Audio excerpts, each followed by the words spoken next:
মুস্তাফিজের বলে মারল পরপর বাউন্ডারি, এরপর আউট করে কঠিন প্রতিশোধ নিয়ে এ কেমন অদ্ভুত উল্লাস মুস্তাফিজুর রহমানের। প্রিয় দর্শক, আইএলটি টি-20 লিগে দুবাই ক্যাপিটালস খেলতে নামে আবুধাবি নাইট রাইডার্সের বিপক্ষে।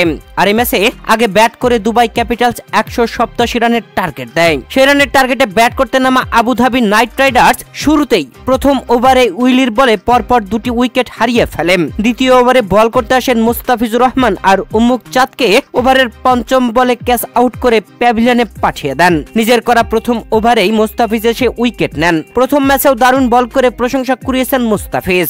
আর আজ দ্বিতীয় ম্যাচেও দারুণ শুরু মুস্তাফিজের। যদিও মুস্তাফিজ এই ওভারে 5 রান দেয়, তবে তারপরে 2-3 ওভারে ভালোই রান তুলেছে আবুধাবি নাইট রাইডার্স। তবে এরপরে দলীয় ষষ্ঠ ওভারে বোলিং এ আনা হয় মুস্তাফিজুর রহমানকে। রোবম্যান পাওয়েল ও অধিনায়ক দাসুন সানাকা পরামর্শ করে দুর্দান্ত ব্যাট করা ফিল সল্টকে আউট করতেই মুস্তাফিজকে বোলিং এ আনেন। ষষ্ঠ ওভারে প্রথম বলে ছক্কা হাঁকিয়ে দেন ফিল সল্ট। এরপরের বলে 4 বাউন্ডারি।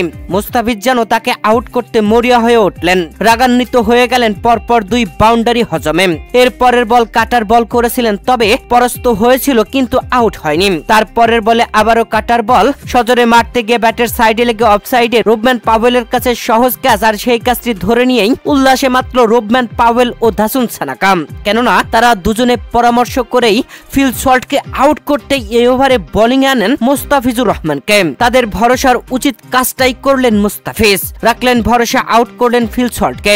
যে মুস্তাফিজ কাউকে আউট করবার পরে সেলিব্রেশন করেন না ব্যাটার কষ্ট পাবে বলেন, সেই মুস্তাফিজও 2 মুষ্টি পাকিয়ে মাথা নিচু করে উদযাপন করলেন। এ যেন প্রতিশোধটা হয়ে গেল মুস্তাফিজের। পরপর 4 ও ছক্কা হাঁকানো ফিল সল্টকে প্যাভিলিয়নে পাঠিয়ে দিলেন। 21 বলে 27 রান করে সাজঘরে ফিরলেন ফিল সল্ট। আর এই ম্যাচে নিজের করা দ্বিতীয় ওভারে মুস্তাফিজুর রহমান তুলে নিলেন আরো একটি উইকেট। 2 ওভার বল করে 16 রান খরচে 2টি উইকেট নিয়েছেন মুস্তাফিজুর রহমান। জ্বলে ওঠা ফিল সল্টকে আউট করে দলের সকলকে উদযাপনে মাতান মুস্তাফিজ। সত্যি মুস্তাফিজ বাংলাদেশের গর্ব।